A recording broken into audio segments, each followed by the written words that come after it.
Eu já comentei em outros vídeos aqui no canal a minha opinião, bem de passagem, na verdade, sobre a imposição, né, do regime da separação de bens aos maiores de 70 anos, no contexto do casamento e da união estável.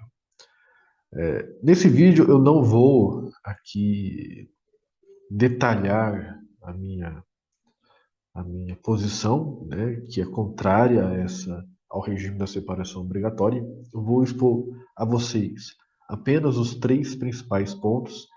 E pode ser que eu futuramente os trabalhe em outros vídeos, tá? Então, o objetivo aqui é expor para vocês estes pontos e, em seguida, ou conjuntamente, deixar claro que talvez o Supremo Tribunal Federal analise a constitucionalidade desse dispositivo do Código Civil, tá?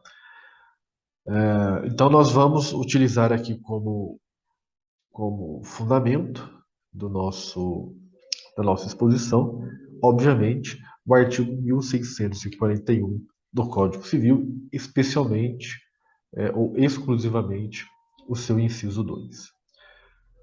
É obrigatório o regime da separação de bens no casamento, inciso 2, da pessoa maior de 70 anos.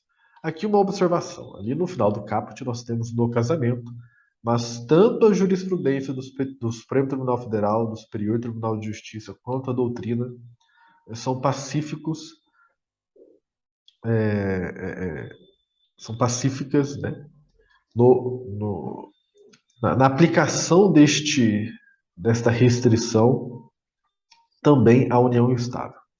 Eu sou um crítico dessas analogias que a jurisprudência e a doutrina ultimamente fazem em relação ao casamento e à união estável, mas aqui também não é o meu objetivo discutir essas aproximações. Também em muitos vídeos eu já expus a minha contrariedade a essas aproximações entre os dois institutos, tá? Mas, enfim, no casamento, lê-se também união estável. Então, estas restrições do artigo 1641 aplicam-se também, especialmente a do inciso 2, essas restrições aplicam-se também à união estável.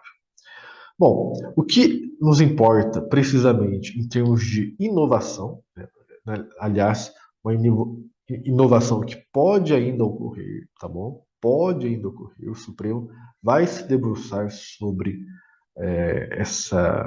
a constitucionalidade do inciso 2, tá?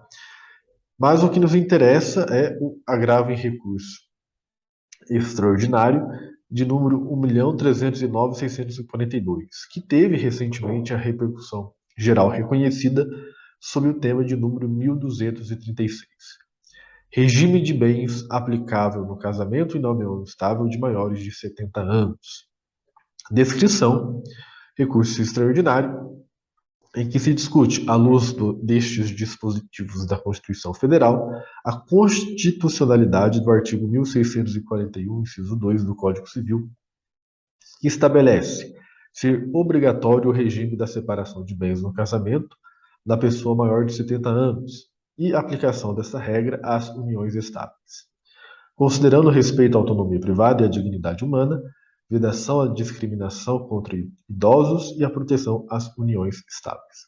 Bom, então, é, este é o tema, tá? Este é o tema da repercussão geral que foi recentemente reconhecida pelo Supremo Tribunal Federal e que será ainda julgado, tá bom? Mas já é um grande avanço este reconhecimento da repercussão geral, embora eu preferisse que o Supremo analisasse essa questão no controle abstrato, né? Mas enfim, reconheceu essa repercussão geral e futuramente o Supremo decidirá sobre o caso.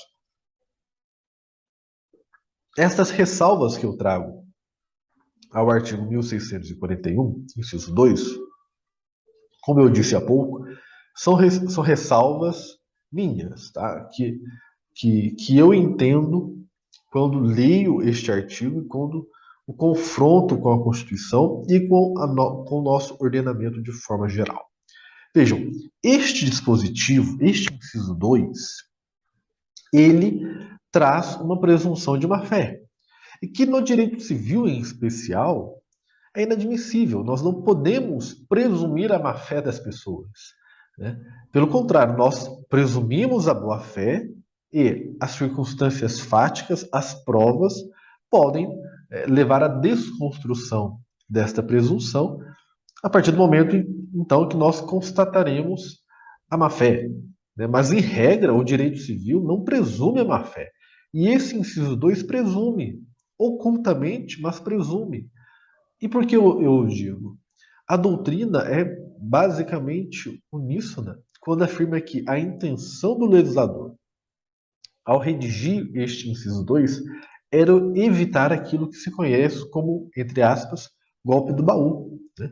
Então, impõe-se o regime da separação de bens, a separação obrigatória de bens, porque se presume que aquelas pessoas maiores de 70 anos que estão se casando estão sujeitas à má-fé do cônjuge ou do companheiro, né? Então vejam, há uma presunção de má-fé, uma presunção inaceitável no direito civil, sobretudo quando esta é justificativa, né? A pessoa vai se casar e está se presumindo a má-fé do consorte. Então, eu, sinceramente, não consigo ver muita lógica nisso, tá? Então, a primeira crítica, a primeira ressalva que eu faço ao inciso 2 é a sua presunção de má-fé. Segundo, viola a igualdade. Viola a igualdade das pessoas maiores de 70 anos. Então, por que, que a pessoa maior de 70 anos simplesmente não pode escolher o regime de bens do seu casamento, da sua união estável? Por que, que nós a desigualamos em relação à pessoa de 60, de 50, de 40, de 30? Por quê? Qual que é a justificativa? Qual que é a justificativa jurídica que nós temos para discriminar essa pessoa? Não há uma justificativa jurídica robusta que justifique essa discriminação.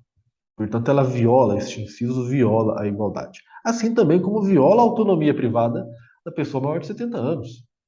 Ora, a pessoa maior de 70 anos, obviamente, ela é maior de 18, então ela é capaz.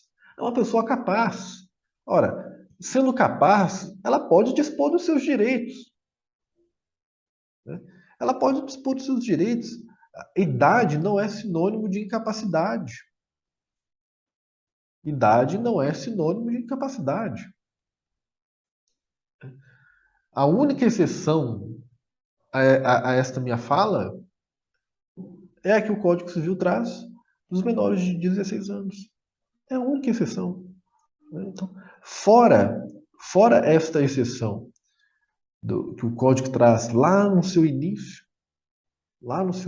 a idade não é sinônimo de incapacidade, né?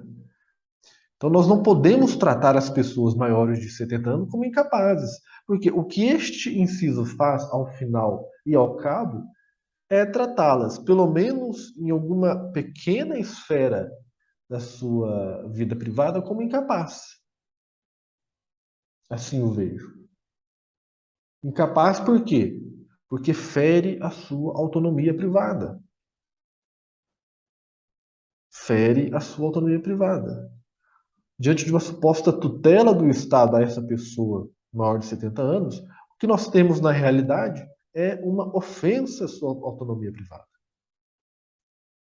É como se neste aspecto em especial nós tivéssemos ali um quê de desigualdade, nós tivéssemos ali um quê de incapacidade, o que na realidade nós não temos. Por isso que não se justifica esta restrição do inciso 2. Estas são as ressalvas que eu fiz. Vocês vejam que a violação à igualdade e talvez ali a autonomia privada nós conseguíssemos enxergar na Constituição, né? Mas aqui a minha preocupação não é precisamente fazer uma leitura, como eu disse, especialmente diante do texto constitucional, né? Mas do nosso ordenamento de forma geral. Então, assim, resumindo, Porque eu me oponho ao inciso 2, tá? Não estou entrando ali naquelas minúcias constitucionais, né, que o STF traz aqui, por exemplo, tá? Esse não é o meu objetivo aqui. Eu quero só expor essas três razões particulares, tá? Minhas. Presunção da má-fé, como eu já expliquei, violação da igualdade, nós não temos justificativa para esse tratamento diferenciado, né? Negativamente diferenciado à pessoa maior de 70 anos, e essa violação da autonomia privada, né? Que me parece que, mesmo que uma esfera restrita, nós estamos julgando aquelas pessoas maiores de 70 anos como, de alguma forma, incapazes de escolher o que é bom para si mesmas, né? Então, é, estes são os pontos que eu gostaria de trazer para vocês, né? Como eu disse, eu já acredito que já tenha repassado em alguns momentos por isso, e não vou me aprofundar, é só para trazer esta notícia, né, que o STF está em vias de julgar este inciso, e trazer também a minha percepção, né? Não entro em minúcias constitucionais, mas eu faço aqui um breve apontamento da visão que eu tenho deste inciso 2 do artigo 1641 dentro do nosso ordenamento jurídico.